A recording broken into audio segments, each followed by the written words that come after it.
I'd like to tell you about the strangest secret in the world.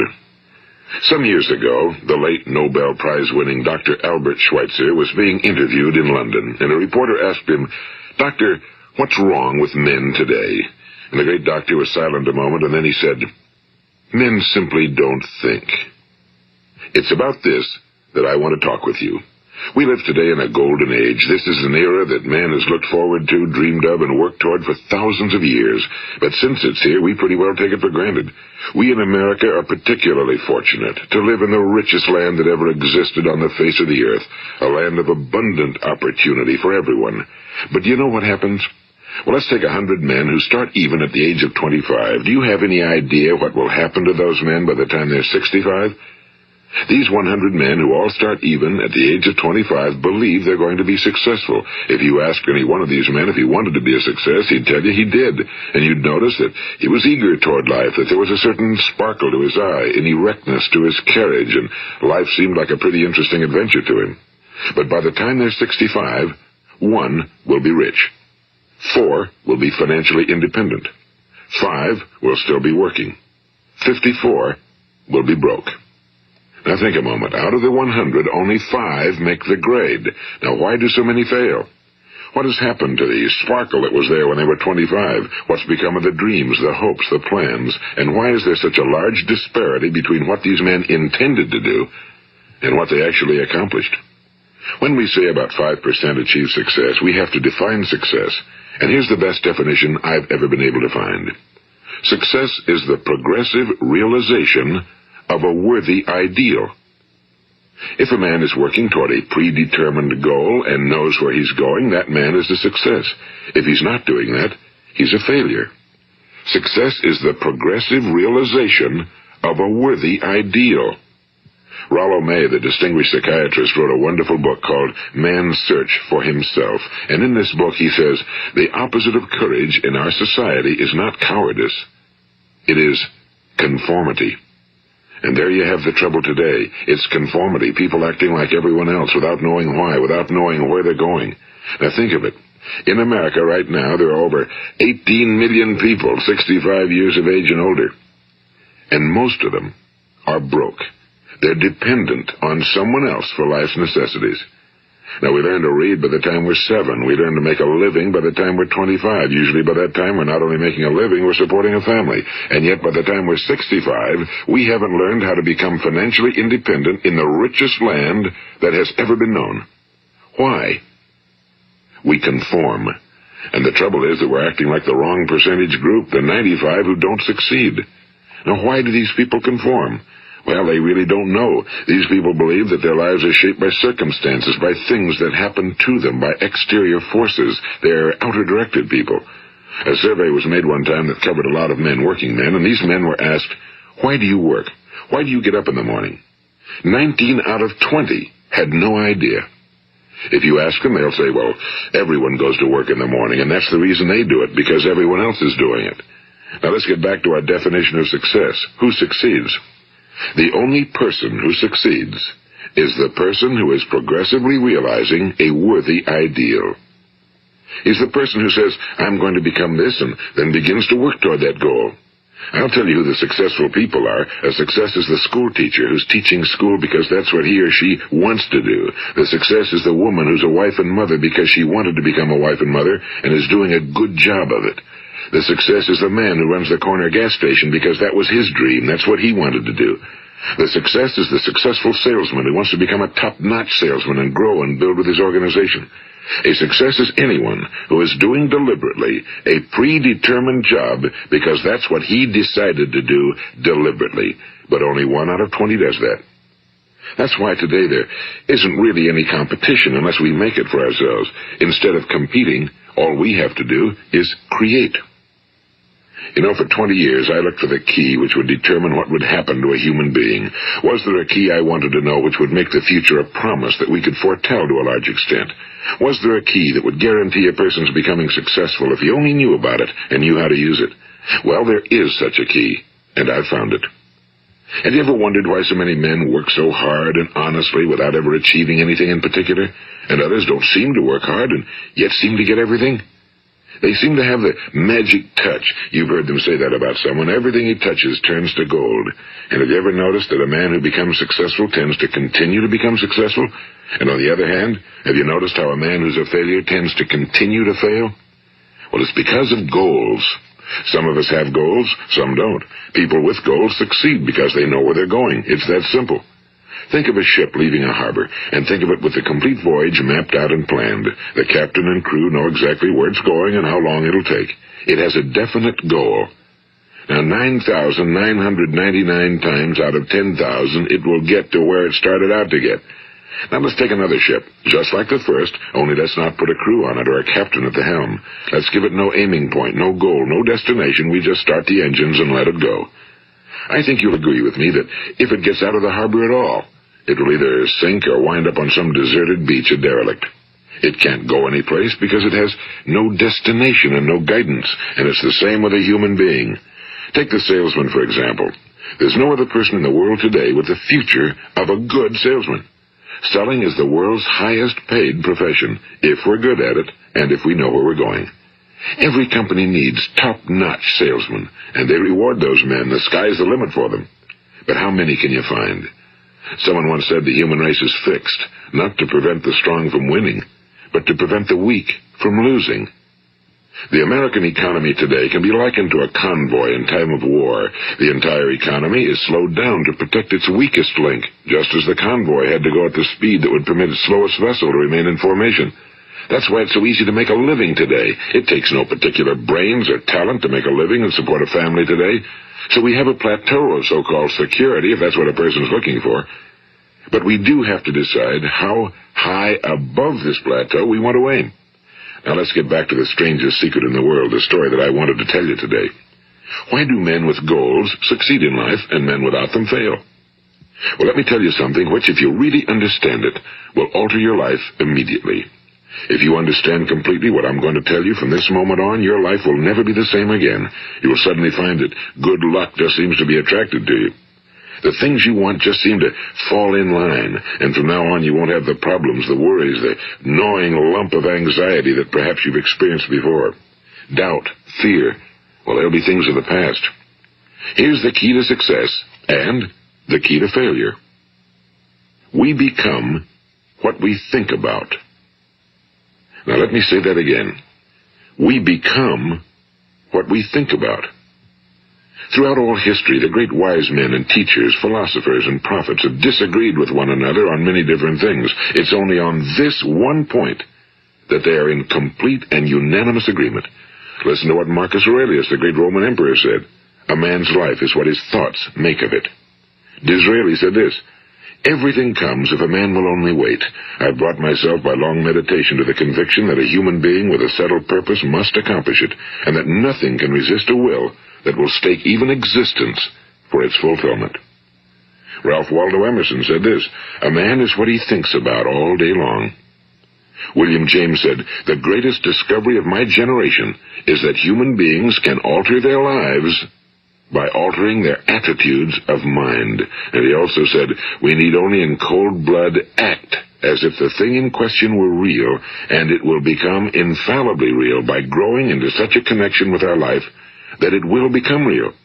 It will become so knit with habit and emotion that our interest in it will be those which characterize belief. And he also said, if you only care enough for a result, you will almost certainly attain it. If you wish to be rich, you will be rich. If you wish to be learned, you will be learned. If you wish to be good, you will be good. Only you must then really wish these things and wish them exclusively, and not wish at the same time 100 other incompatible things just as strongly. In the Bible, you read in Mark 9:23, if thou canst believe, all things are possible to him that believeth. My old friend Dr. Norman Vincent Peale put it this way, this is one of the greatest laws in the universe. Fervently do I wish I had discovered it as a very young man. It dawned upon me much later in life, and I found it to be one of the greatest, if not my greatest discovery outside of my relationship to God. The great law, briefly and simply stated, is that if you think in negative terms, you will get negative results. If you think in positive terms, you will achieve positive results. That is the simple fact, he went on to say, which is at the basis of an astonishing law of prosperity and success. In 3 words, believe and succeed. William Shakespeare put it this way: our doubts are traitors and make us lose the good we oft might win by fearing to attempt. George Bernard Shaw said, people are always blaming their circumstances for what they are. I don't believe in circumstances. The people who get on in this world are the people who get up and look for the circumstances they want, and if they can't find them, make them. Well, it's pretty apparent, isn't it? And every person who discovered this for a while believed that he was the first one to work it out. We become what we think about. Now, it stands to reason that a person who's thinking about a concrete and worthwhile goal is going to reach it, because that's what he's thinking about, and we become what we think about. Conversely, the man who has no goal, who doesn't know where he's going, and whose thoughts must therefore be thoughts of confusion and anxiety and fear and worry, becomes what he thinks about. His life becomes one of frustration and fear and anxiety and worry. And if he thinks about nothing, he becomes nothing. Now, how does it work? Why do we become what we think about? Well, I'll tell you how it works as far as we know. Now, to do this, I want to tell you about a situation that parallels the human mind. Suppose a farmer has some land, and it's good fertile land. Now, the land gives the farmer a choice. He may plant in that land whatever he chooses. The land doesn't care. It's up to the farmer to make the decision. Now, remember, we're comparing the human mind with the land because the mind, like the land, doesn't care what you plant in it. It will return what you plant, but it doesn't care what you plant. Now, let's say that the farmer has 2 seeds in his hand. One is a seed of corn. The other is nightshade, a deadly poison. He digs 2 little holes in the earth, and he plants both seeds, one corn, the other nightshade. He covers up the holes, waters, and takes care of the land, and what will happen? Invariably, the land will return what's planted. As it's written in the Bible, as ye sow, so shall ye reap. Now remember, the land doesn't care. It'll return poison in just as wonderful abundance as it will corn. So up come the 2 plants, one corn, one poison. Now, the human mind is far more fertile, far more incredible and mysterious than the land, but it works the same way. It doesn't care what we plant. Success, failure. A concrete, worthwhile goal, or confusion. Misunderstanding, fear, anxiety, and so on. But what we plant, it must return to us. You see, the human mind is the last great unexplored continent on Earth. It contains riches beyond our wildest dreams. It will return anything we want to plant. Now, you might say, well, if that's true, why don't people use their minds more? Well, I think they figured out an answer to that one, too. Our mind comes as standard equipment at birth. It's free, and things that are given to us for nothing we place little value on. Things that we pay money for, we value. The paradox is that exactly the reverse is true. Everything that's really worthwhile in life came to us free. Our minds, our souls, our bodies, our hopes, our dreams, our ambitions, our intelligence, our love of family and children and friends and country, all these priceless possessions are free. But the things that cost us money are actually very cheap and can be replaced at any time. A good man can be completely wiped out and make another fortune. He can do that several times. Even if our home burns down, we can rebuild it. But the things we got for nothing, we can never replace. The human mind isn't used because we take it for granted. Familiarity breeds contempt. It can do any kind of job we assign to it, but generally speaking, we use it for little jobs instead of big, important ones. Universities have proved that most of us are operating on about 10% or less of our abilities. So decide now, what is it you want? Plant your goal in your mind. It's the most important decision you'll ever make in your entire life. What is it you want? Do you want to be an outstanding salesman? A better worker at your particular job? Do you want to go places in your company, in your community? Do you want to get rich? All you've got to do is plant that seed in your mind, care for it, work steadily toward your goal, and it will become a reality. It not only will, there's no way that it cannot. You see, that's a law, like the laws of Sir Isaac Newton, the laws of gravity. If you get on top of a building and jump off, you'll always go down. You'll never go up, and it's the same with all the other laws of nature. They always work. They're inflexible. Think about your goal in a relaxed, positive way. Picture yourself in your mind's eye as having already achieved this goal. See yourself doing the things you will be doing when you've reached your goal. Ours has been called the phenobarbital age, the age of ulcers and nervous breakdowns and tranquilizers, at a time when medical research has raised us to a new plateau of good health and longevity. Far too many of us worry ourselves into an early grave trying to cope with things in our own little personal ways without learning a few great laws that will take care of everything for us. These things we bring on ourselves through our habitual way of thinking. Every one of us is the sum total of his own thoughts. He is where he is because that's exactly where he really wants to be, whether he'll admit that or not. Each of us must live off the fruit of his thoughts in the future, because what you think today and tomorrow, next month and next year, will mold your life and determine your future. You're guided by your mind. I remember one time I was driving through eastern Arizona, and I saw one of those giant earth-moving machines roaring along the road at about 35 miles an hour with what looked like 30 tons of dirt in it. A tremendous, incredible machine, and there was a little man perched way up on top with the wheel in his hands guiding it. And as I drove along, I was struck by the similarity of that machine to the human mind. Just suppose you're sitting at the controls of such a vast source of energy. Are you going to sit back and fold your arms and let it run itself into a ditch? Or are you going to keep both hands firmly on the wheel and control and direct this power to a specific, worthwhile purpose? It's up to you. You're in the driver's seat. You see, the very law that gives us success is a two-edged sword. We must control our thinking. The same rule that can lead a man to a life of success, wealth, happiness, and all the things he ever dreamed of for himself and his family. That very same law can lead him into the gutter. It's all in how he uses it, for good or for bad. This is the strangest secret in the world. Now, why do I say it's strange, and why do I call it a secret? Actually, it isn't a secret at all. It was first promulgated by some of the earliest wise men, and it appears again and again throughout the Bible, but very few people have learned it, understand it.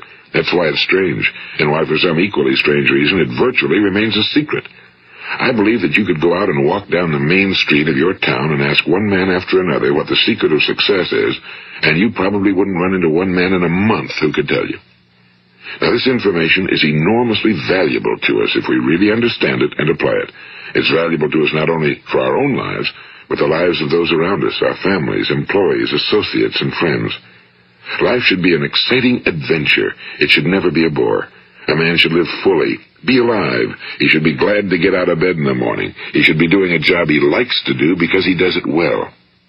One time I heard Grove Patterson, the great late editor-in-chief of the Toledo Daily Blade, make a speech, and as he concluded his speech, he said something I've never forgotten. He said, "My years in the newspaper business have convinced me of several things. Among them, that people are basically good, and that we came from someplace, and we're going someplace.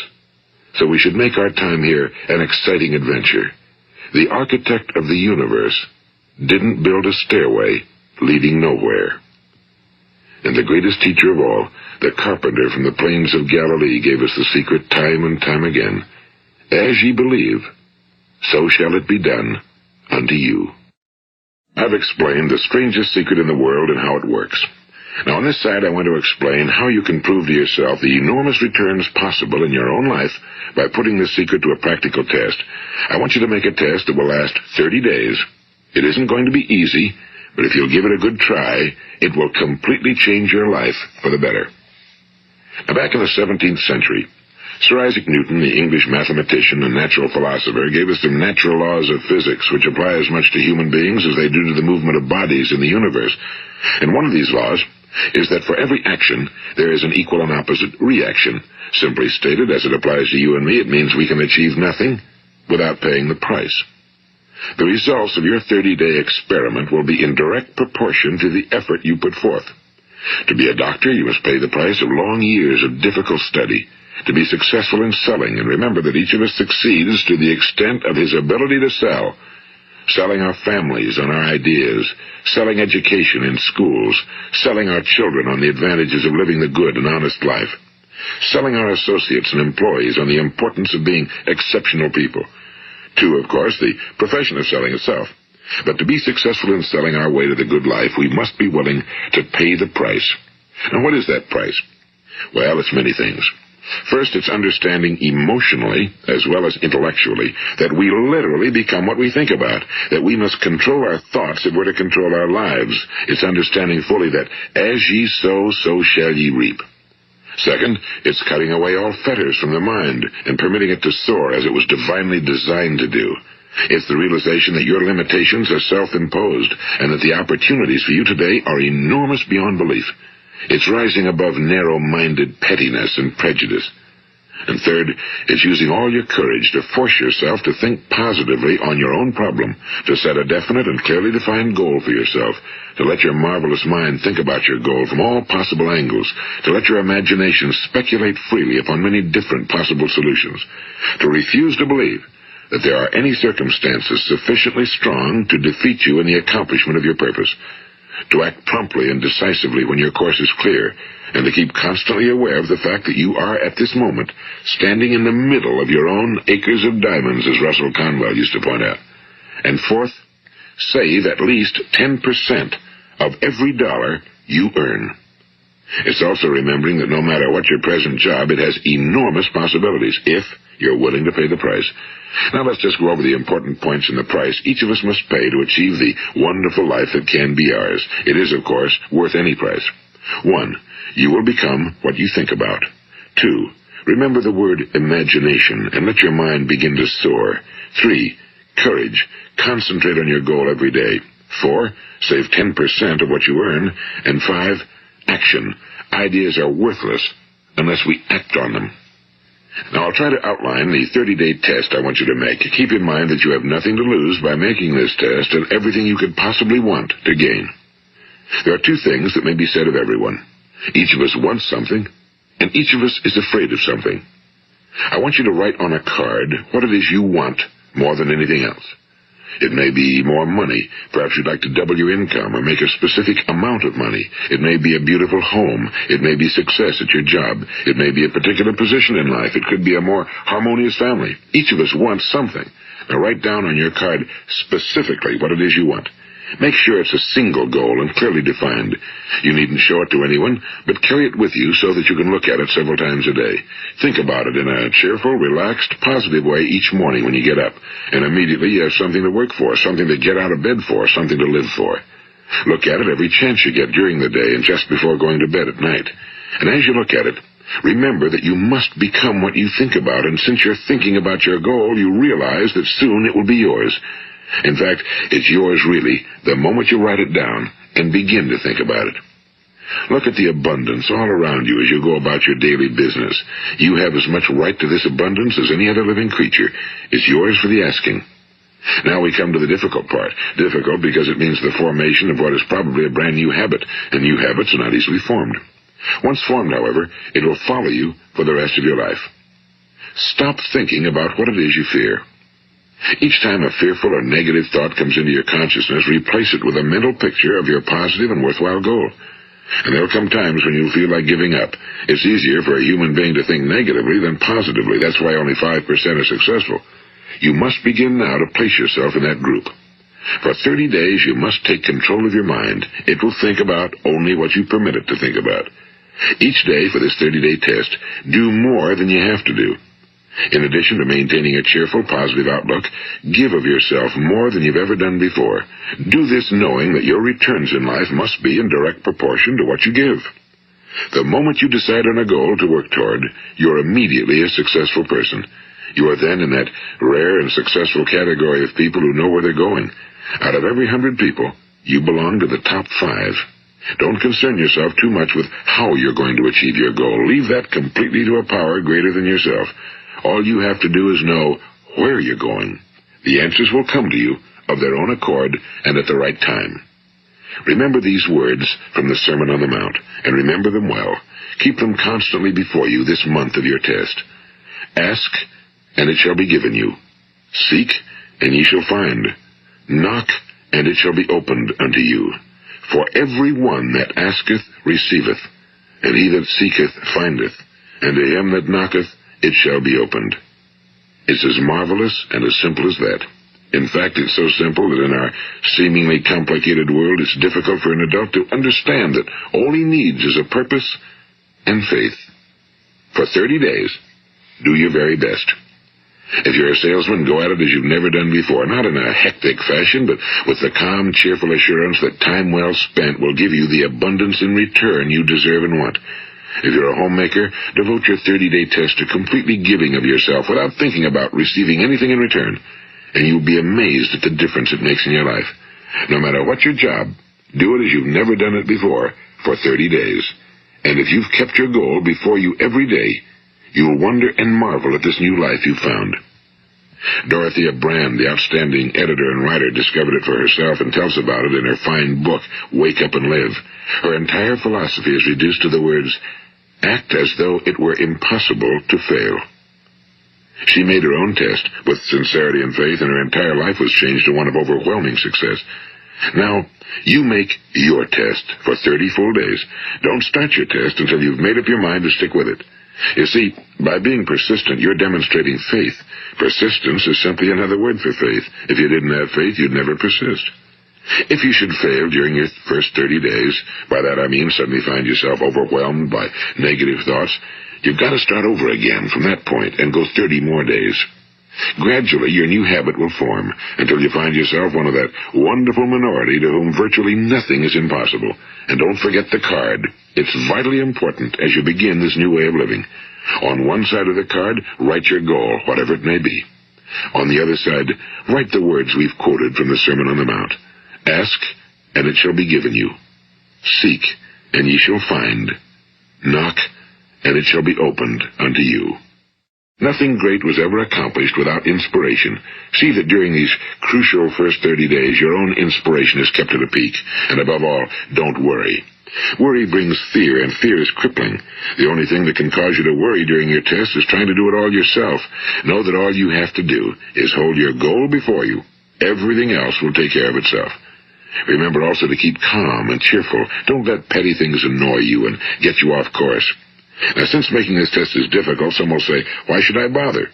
Well, look at the alternative. No one wants to be a failure. No one really wants to be a mediocre individual. No one wants a life constantly filled with worry and fear and frustration. Therefore, remember that you must reap that which you sow. If you sow negative thoughts, your life will be filled with negative things. If you sow positive thoughts, your life will be cheerful, successful, and positive. Now, gradually, you will have a tendency to forget what you've heard on this recording. Play it often. Keep reminding yourself of what you must do to form this new habit.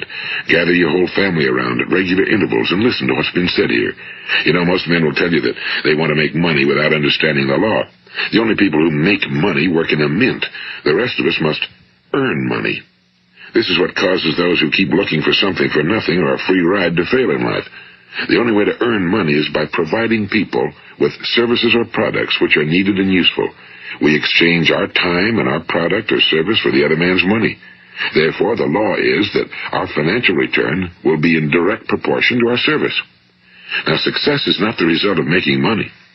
Making money is the result of success, and success is in direct proportion to our service. Most people have this law backwards. They believe that you're successful if you earn a lot of money. The truth is that you can only earn money after you're successful. It's like the story of the man who sat in front of the stove and said to it, give me heat, and then I'll add the wood. How many men and women do you know, or do you suppose there are today, who take the same attitude toward life? There are millions. We've got to put the fuel in before we can expect heat. Likewise, we've got to be of service first before we can expect money. Don't concern yourself with the money. Be of service. Build, work, dream, create.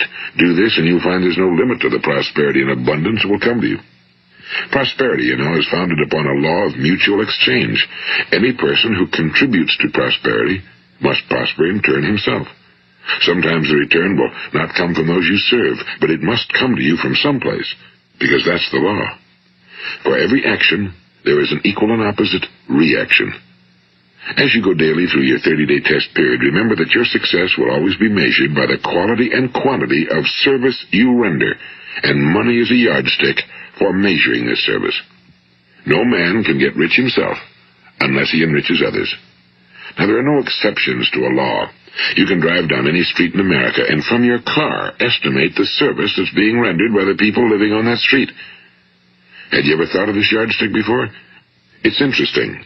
Some, like ministers and priests and other devoted people, measure their returns in the realm of the spiritual, but again, their returns are equal to their service.